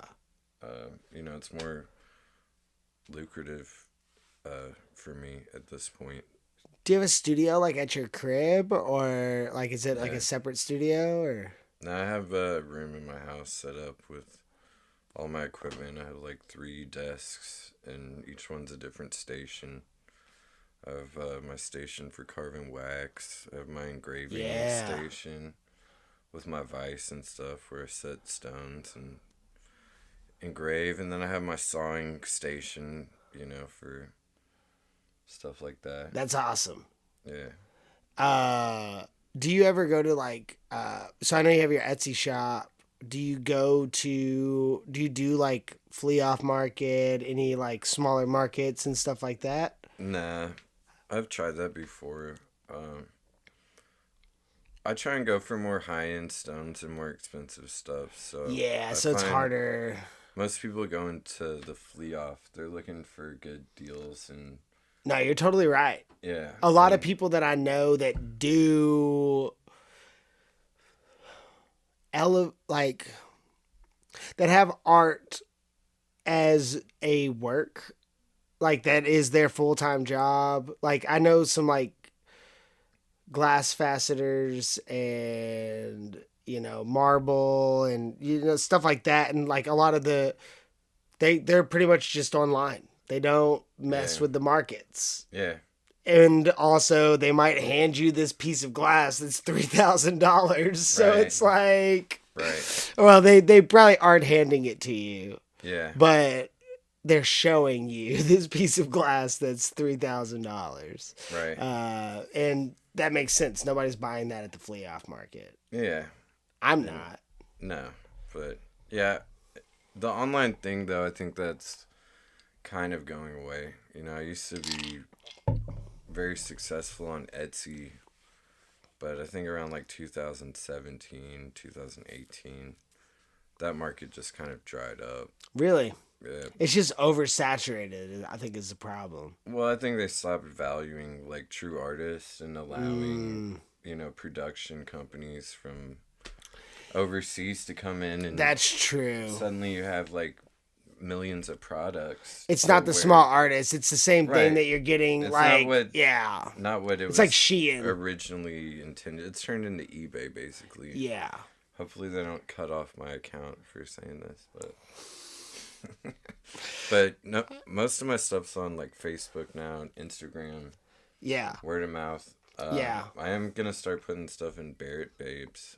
So. Oh, cool. Yeah. No, Barrett Babes is awesome. You are a total Barrett babe.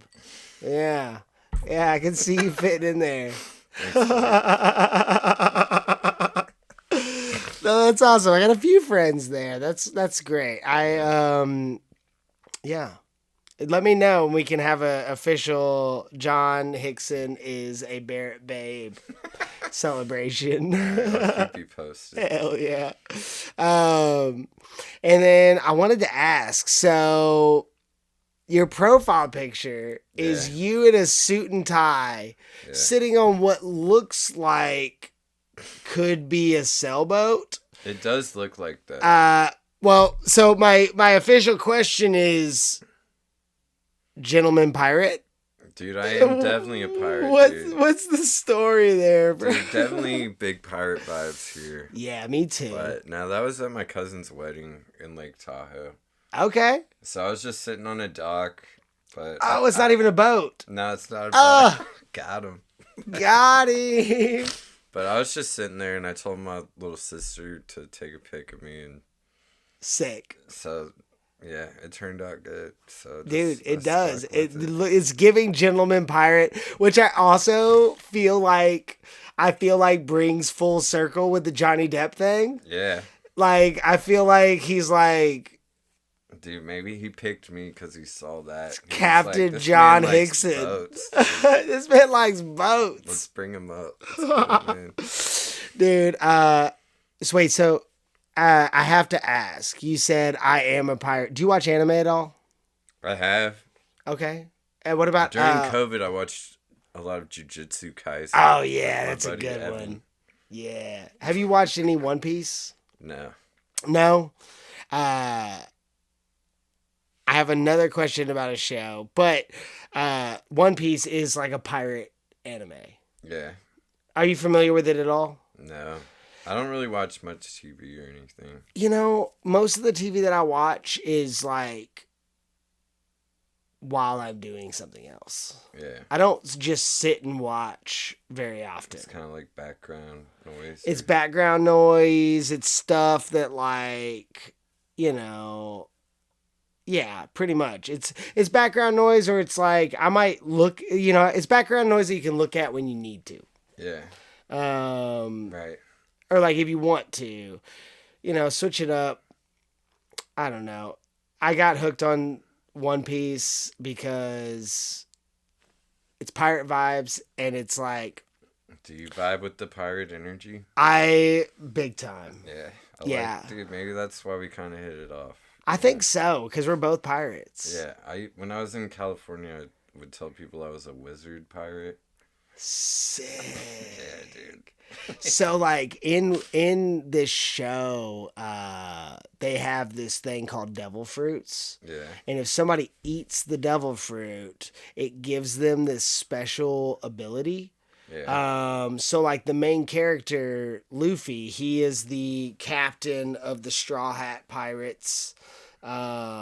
He ate the gum fruit, so his whole body has turned into rubber, so he can like stretch super far. Yeah. And he can like do all kinds of fun stuff with that rubber ability. He's a total badass. Like Stretch Armstrong. Yeah. Yeah, like if you remember Stretch Armstrong, dude, R.I.P. I remember that name, but was he stretchy? That? Yeah, it was a toy, dude. Where the I do remember. And God knows what those were made out of, man. I do remember that. That is some weird tech. Yeah, what was that? Probably be some cancer cases down the line. Oh, like, for sure. Did you play with Stretch Armstrong? Yeah, they're recalled for sure. Yeah, dude, they're not rocking anymore for a reason. No, yeah. But it takes away your ability to swim in the ocean. If you hit the ocean water, you're completely weak. You can't move. That's like the kryptonite. It's like the kryptonite. But the Straw Hat Pirates are like, Luffy's whole thing is like, we're a different kind of pirate. Like they're not stealing from the villagers. Right. They're beating up the crooked pirates that are what stealing I'm from them talking and then about, robbing dude. them. Fuck yeah. Dude. And like it's literally like for some reason I just know that the vibe of pirate that you are is that. Yeah, and that's like up. Dude, and I got a straw hat at home. Dude. I have some. Yeah, I got a few straw hats. I have this tattoo idea. I'm kind of in talks with an artist, but I'm trying to get them. So in that anime One Piece, they each pirate crew, the captain, like their Jolly Roger, their flag is made in the essence of the captain. All right. So I have a tattoo artist that I'm trying to get to make a Jolly Roger, a skull and crossbones, in my essence. Yeah. So that I can, There's some ideas on the table. So I kind of, before I lost my job, I was. What do you mean? You didn't know that I didn't work there anymore? Dude, I kind of started wondering after going to. Yeah, I was wondering where you've been, man. Yeah. I didn't know that. Yeah, what happened, dude? Oh, dude, we'll talk about that off camera. All right, bet. But it's silly. Jesus, but I was in talks. And then but she said she had some ideas, and I'm hoping to see. Like, I want to see them, but then I've not had the money. Yeah. So I need to respond to that email. Yeah. But I am in talks. It's like with the tattoo artist, it's a whole long story too, because like she booked me for an appointment in Louisville, but then was in Alabama. Yeah. All kinds of stuff. No shade on her. She's awesome. I get it. Things happen. But then we were having miscommunications, and then all of a sudden I didn't have money. Yeah. So Hey, dude, that's how it goes, man. yeah, so I'm gonna respond. Anybody, but yeah, I'm gonna respond to her soon and be like, hey, like, she still has my deposit. And I'm like, hey, I know you still got my deposit. Blah blah blah. We haven't talked in a while. This is the situation.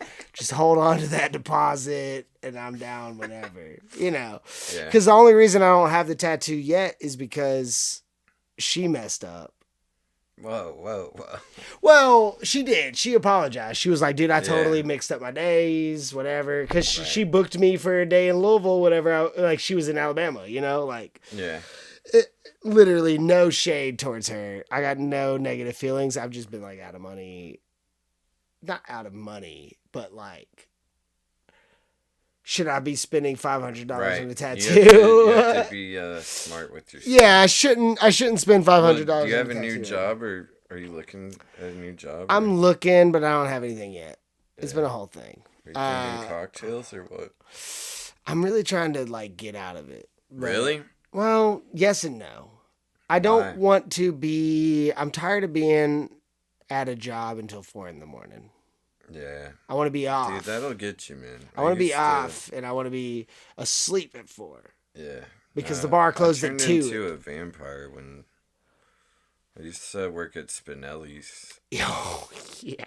Shout out to Spinelli's. Shout out to Spinelli's, dude. But did you work the one at Baxter? Yeah, Baxter. I worked at Popolino's. 3rd shift, dude. Yeah. And I would just get home and... Knew a lot of you guys. Were you a delivery driver? No. No? They made bank, bro. No, they put me in the back making slices by myself because other boys didn't get along with me, so they had to isolate me.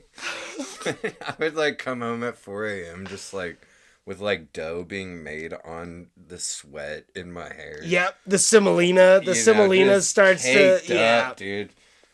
Yeah. You know? And then I'll, like, smoke a spliff and take a shower. And then it's, like, 6 a.m. The sun's coming up and... Yeah. You know. No, I do. And then you go to bed, you wake up again, and it's like nightfall's already coming. So you hardly get any sun. No, yeah. Sleeping. Yeah, going to sleep after the sun came up. Go back to that. No, it sucks. And, like, yeah, getting off at 4 o'clock in the morning, sometimes later, I come home, I eat, it's 5 o'clock. Yeah. And then, like, most people like to... decompress after working. Yeah. And, like, I could either decompress or pass out. Right.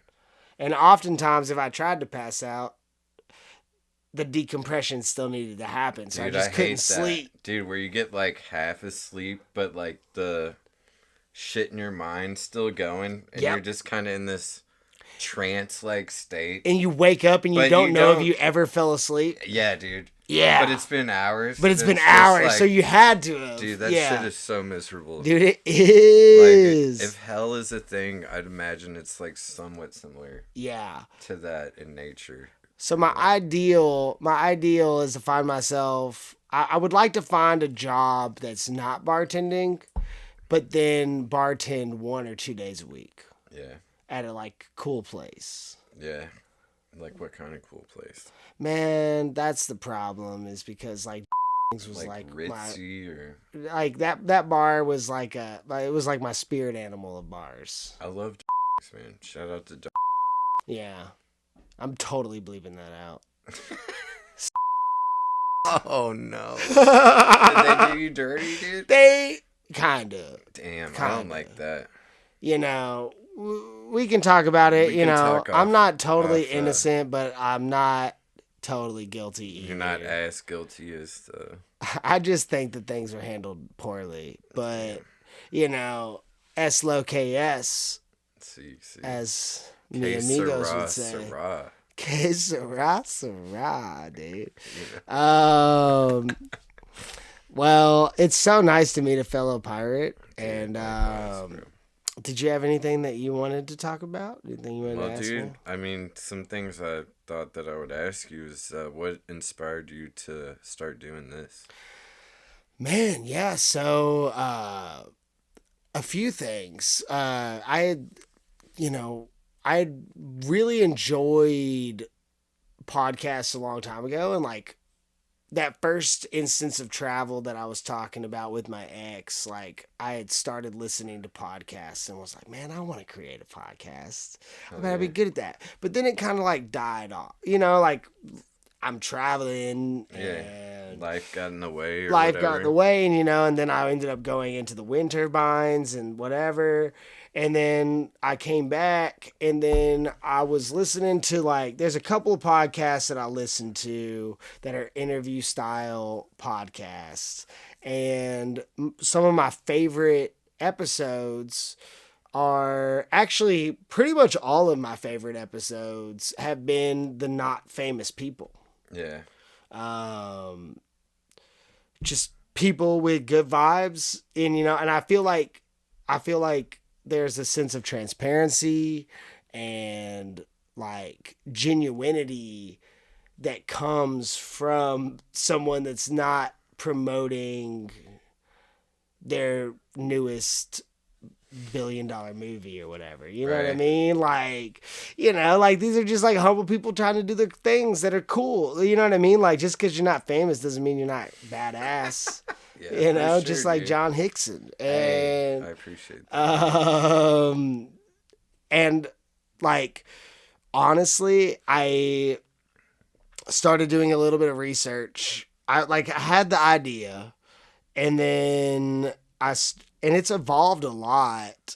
But then I started doing the research, and like this recording device, the microphones and the headphones cost me like $300. That's it? That's it. Dude, I thought it was like 5 times that amount. $300. Impressive, man. I don't have the best mics in the world. They look nice. They're pretty chill. And this is going to suck for the listener, but I can change this piece out. Yeah. So like I can get a nicer diffuser. Yeah. For the microphone. I can upgrade just the diffuser. I mean, the mics are fine. They're great. Yeah, they're plug and play. They're plug and play. And like this thing, 4 channels. Nice. If we had, it has presets here. So like if you had the headphones on, you could hear it. But I've got like horse walks into a bar. Bartender says, "Why the long face?" Did you hear that? Dude, where was that all night? We So could like have used that earlier. So I got the preset channels. The other 2 channels have the ability for additional mics, as well as I can plug a phone into one and I can Bluetooth the other. Wow. Also, like the phone, if I just plugged it straight into the iPad, I could play music, and it all is being recorded through that channel. Dude, that's so sick. Yeah, $300 was my investment, and I was like, worst case scenario, I get to hang out with cool guys like John and like just hang out. Well, I think you're great at it, man. And thanks, man. I was, I canceled on you before. I was nervous about being in front of the camera and stuff, but I have to say, working with somebody who's chill and high energy like you certainly takes the edge off it. And thanks, man. Yeah, dude. I really appreciate that. And like, I really, that's why like I try, when you had canceled, 1, I was understanding, like, man, people are busy. Yeah. People got stuff going on. 2, I understand the nerves. And it's like, I'm trying to figure out how to be like, trust me, it's not that. It's chill. It's chill vibes. But like, how do I say that and it sound like the truth? Right? Dude, yeah. I almost just have to show you. Yeah, man. No, I went for it today. It came down, and I'm glad I did. I am too, man. And yeah, it was chill. I thought I would be a lot more nervous than this. So. Nah, dude, you got your. But dude, as soon as I pulled up and you came out on the porch, dude, and you're just bursting with energy, like, yeah. It's like, check out this mushroom. Like, all right, dude, we're gonna be all right. Yeah, and that giant shelf mushroom. Yeah, no, that's sick, dude. That's sick. Dude. Other stuff I wanted to ask you. Was, I know you travel a lot. You like nature a lot. You told me, you like going to the gorge. Oh yeah. What is, in your opinion, like the most magical place that you've ever experienced. Dude, real talk. Glacier National Park in Montana. Word. Have you ever been there? I haven't. My dad went, and I've heard stories. It is like it kind of changes every year, but like especially knowing that you love, like, you're a gardener and you love flowers and pretty things, like and you know what's crazy is so I lived in Glacier for 6 months. Yeah. Amazing time. I remembered this whenever I went back through like my iCloud and my Google Photos trying to find the photos. Yeah. I don't have like any photos because my phone broke. Yeah. While I was there, and then I tried. That was a blessing, dude. Dude, it kind of was. It like there were times that it seemed frustrating, but it really was a blessing. And like most of the time, I didn't have service anyway. It would have just been for pictures. Yeah. But like, whenever I had Wi-Fi, I had my computer, and I would just Facebook. I'd Facebook my friends. But the wildflowers. Yeah. In Glacier National Park. Like high alpine meadow type stuff. High alpine meadows. Where you're looking down on the clouds. Oh, yeah. Dude, that's where it's at. Yeah, dude. And like, there's this stuff that grows rampant through Glacier called beargrass. Yeah. Have you heard of it? Nah. So it is this flower. It grows on a stalk. Varies in height. I would say probably anywhere between 3 to 5 feet. Yeah. And then at the top of the stalk is this just like puff white flower. Like it's like a bunch of tiny little flowers, bunch of tiny little stalks, but it makes like this poof. Yeah. But they're super top heavy. And I would just be walking through these fields of flowers, and I would smack one of the bear grasses, and it would whoop. Woo! Like some Dr. Seuss. Amazing. Yeah, dude. Like some Dr. Seuss, and just like the colors. And like honestly, Glacier just in general, I've been to like Yosemite is amazing. Dude, that's what I was gonna say. Yosemite is a Mono Pass Trail, dude. Once you get up into those high alpine meadows where it's just like this long field, dude. And then below that is like the cloud level. Yeah. That shit is insane, dude. It really is. But nothing has taken my breath away like Glacier. Yeah, I'll have to go there, man. You should, man.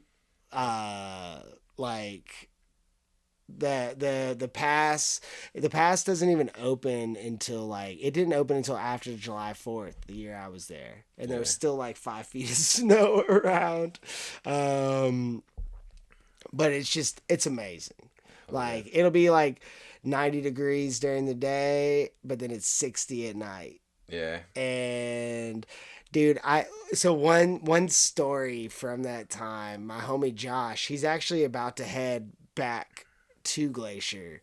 My homie Josh, I had gotten the job there. Then he ended up applying. I was like, apply, dude. Like, see what happens. He got hired. Nice. And then it was like on his way, and like he showed up, and like he saw the crystal clear Alpine River, Flathead River. And he was like, dude, we gotta go swimming. And I was like, yeah, bro, I know the perfect spot. Yeah. There's like the old entrance bridge, great for jumping in, good swimming, it's deep, whatever. And like, I didn't mention that the year that I was there, the highest temperature the water got was 35 degrees. What? Yeah, bro. It was like one of the coldest years. Yeah. It sounds dangerous. It was like one of the coldest years. Like the water did not get hot at all. So and like happened? he was so stoked. He was like, "Let's go swimming." And like, tell him? No, I didn't tell him. So we get down there, God, man. He's like pulling his shirt off, and I'm like slowly unbuttoning my shirt, And I'm like, "Yeah, bro, jump in." And he jumps in, and like the look of panic on his face as he's doggy paddling back to the shore. Wow. And I was like, "Yeah, bro, it is cold." Got him. But you get used to it. It's nice. Yeah, you do, dude. Eventually, I think it cleanses your soul. It does, man. That glacier runoff. That glacier runoff cleanses your soul. Well, I used to have the Yuba River where I lived in California. Yeah. Oh, And, I bet that was cold. Dude, yeah, it was cold, man, but it did feel like soul cleansing, you know? Yeah. Just getting in it. A little like random fun fact, and there's no medical backing on this, but so I'm type 1 diabetic, right. which is the one where like my pancreas shut down whenever I was a kid. Damn. Yeah. The beta cells that are on your pancreas that create the insulin no longer do. They started to die. Yeah. And after I had spent a lot of time in glacial waters, because I spent, like, it was cold, but I spent a lot of time. One time, actually 2 times, me and my buddy Ed took inner tubes. We blew them up. We tied a 6-pack of beer to our tubes, and we took them down 10 miles down the river to our place of living from work. And it was like 35-degree water, and we're literally in our inner tubes, and there's people in whitewater rafts with like life jackets and helmets, and we're like, dude, that sounds sketchy. It was extremely sketchy. Would not recommend. Nobody do that. Dude, people die at the Yuba. I almost died. I did too. One time my friend threw his ball for his dog to fetch, and like it went a little too far, so his dog turned back, and my buddy was like, you get it, and like I swam out, and as soon as I did, there was like this strong current. Yeah. So I got the ball, but then I'm fighting this current, and there's like rapids like downstream from it. It could have gone bad. Dude, yeah, like what happened with me was like,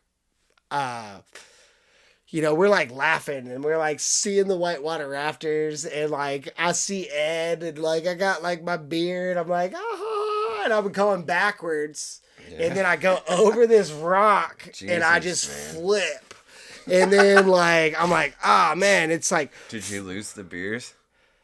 I did. Jesus. I did. I think I only had like 3 left or something, but like I lost them all. That's rough. So like it happened, and I was like, okay, whatever. That was cold. That was stupid.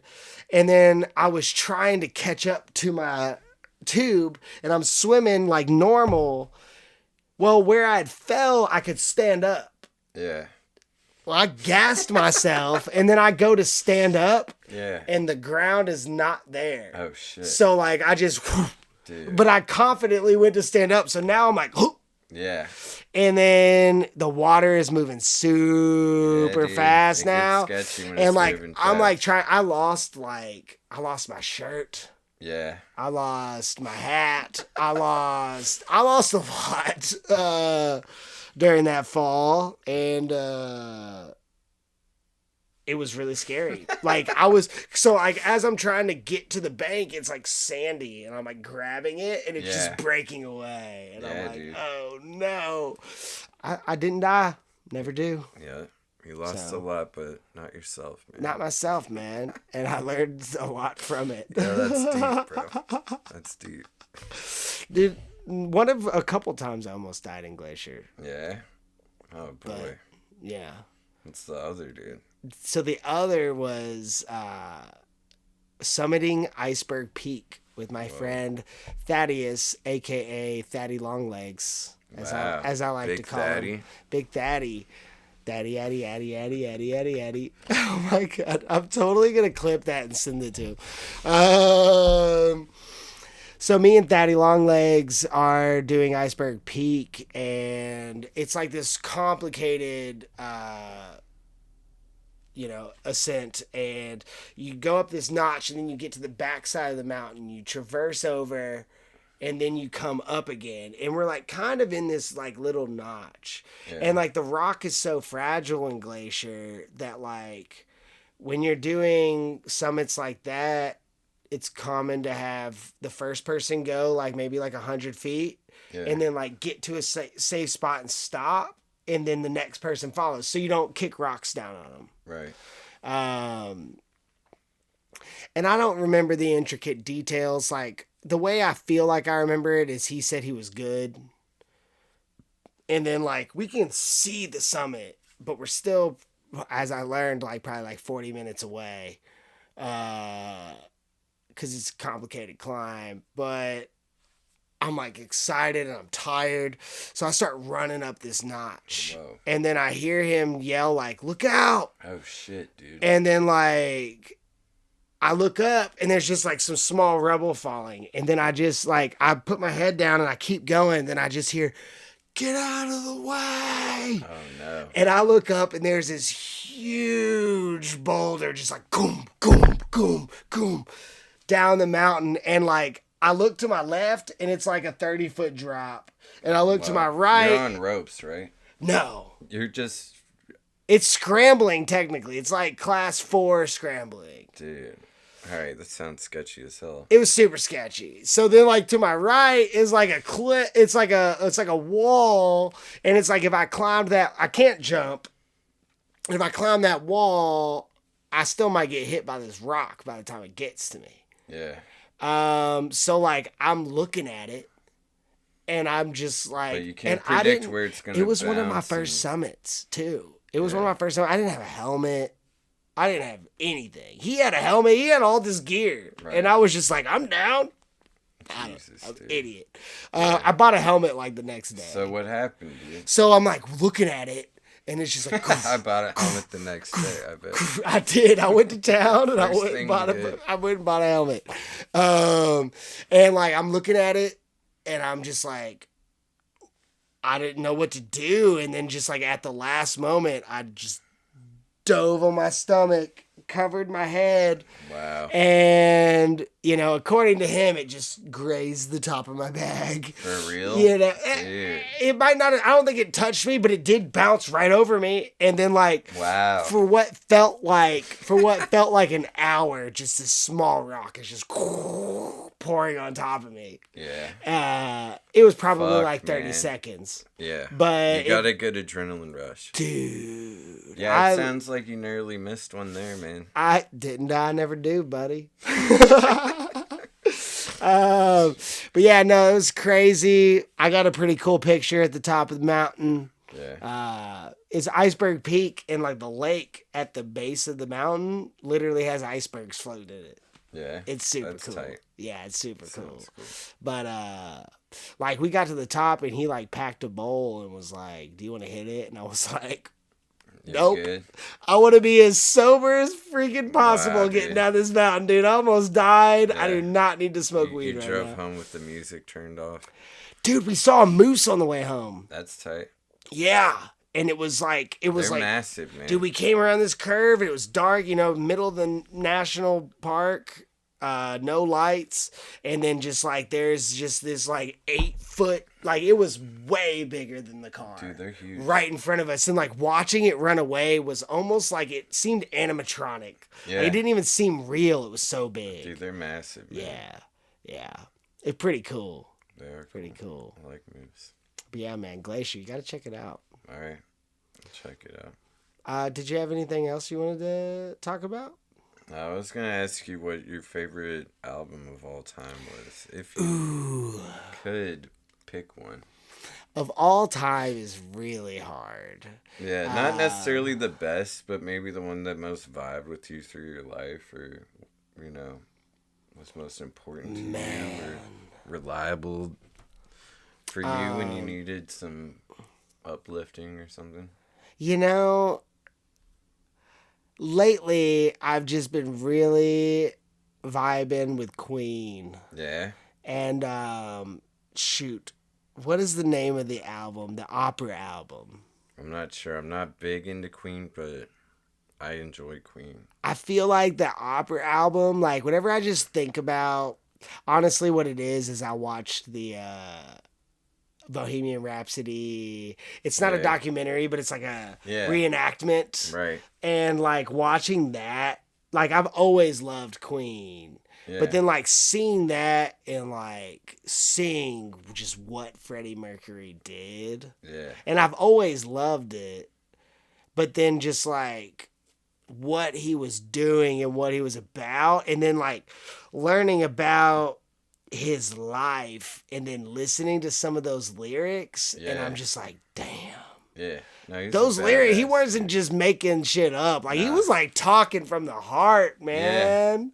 Yeah, Freddie Mercury kills it. Freddie dude. Mercury kills He's a it, champ, dude. dude. He's a champ. So I've just been feeling really inspired by Freddie Mercury lately. But man, it's hard because albums, bands that put out a whole album, Yeah. that's good, Yeah, is dude. fewer and farther between. It is, man. Uh, That's a big one for me, dude. If you can give me an album that there's not a single track that I skip. like, Weezer Blue comes to mind. yes. Interpol, Turn on the Bright Lights, definitely up there. Ooh, okay. Uh, Chance the Rapper at all? I do you like rap? yeah, I grew up listening to Chance a the lot of rap. Rapper, his Coloring Book album, he does have a couple of religious songs, but Yeah, all in all, that album is pretty badass. yeah. I'm not I really like it. familiar with them. That's fair. I haven't been as much into hip hop as when I was like in high school. I was big into underground hip hop, like Jedi Mind Tricks. Yeah. MF Doom. Brother MF Album, Doom. We got the Food album downstairs. Slug. There were a lot of good MF ones. Doom Food is pretty badass album too. Yeah, it is, dude. I love Yeah. that album. Yeah, we got that on vinyl downstairs, Yeah, and it's a banger, dude. it He is a He was a banger. genius. He was something special, man. I really R.I.P. like Childish Gambino, Awakening. Yeah. I That's haven't like heard a that. slightly less hip hop album of his. Word. It's like a little bit more experimental, and it's pretty awesome. Yeah. Shoot. But like, yeah, what this is the album of all time, man. That's like almost impossible. Yeah, I figured it would be, dude. That's And- almost impossible because, I got my taste of today, right. and then I got the things that like right. I have jammed out to my That's entire what I'm life. talking about, dude. When you look back on your life, like what album you think made, had the longest stretch or I would was say, fundamental for honest- you? if I really think about like my whole, like literally since I was a kid, AC/DC Back in Black, Hell yeah. or Queen, the opera album. Opera. Shit. Hell yeah. Because like both of those, literally, like my dad has stories of like, me being a kid and him having to tell me that I shouldn't sing that lyric. Damn. Well, it was more for the other people, Yeah. Yeah. I'm on a highway to hell. Jeez. Dude. I'm 5. Fuck, man. Yeah. My parents are cool. Hell yeah. Yeah. Well, dude, this has been a blast. Yeah, man. Yeah. Dude, I appreciate you having me. I appreciate you coming, man. Dude, I'd love to come back sometime down the road. Hopefully I'll have some new stories to tell. or Yeah. Yeah. something. Hopefully next time it's Johnny Depp's Yeah. People Artist of the Year. Hopefully, man. Hey. Yeah. Is it just one vote winner? For me, guys. Yeah, ultimately. Ultimately? Yeah. Yeah. Sick. Yeah. Yeah, I'm definitely going to post the So- link. Yeah, post the link, dude. I'll get a show in LA at Elysium. When's the next... I'll get into Artform magazine. Oh, sick. Yeah, it'd be huge. When's the next, like, The the next round? It starts on the 14th, so... The 14th of this month. Yeah. Oh, I'm snap. currently in first place, but... Okay. So after the 14th, it'll be narrowed down to like 15, and then they'll keep narrowing it down. So you're definitely going on to the next round. Well, let's not... Yeah. You're right. Because who knows, but that's a big thing, man. Well, I keep voting for you. Thanks, buddy. So, yeah. I voted for you today. Hell yeah, my man. Yeah. I appreciate it. Yeah. I voted for you. I voted for you like 3 times now, but there have been a few days that I've forgotten. Yeah, dude. It's all good. But I've tried. You made it up to me by having me on this podcast. Dude, I'm so happy, man. Yeah, man, I'm glad I came out, dude. Hell yeah. Well, thank you so much, and Dude, thank you. this has been a great time. Yeah, man. I had a blast. Peace. Later, y'all.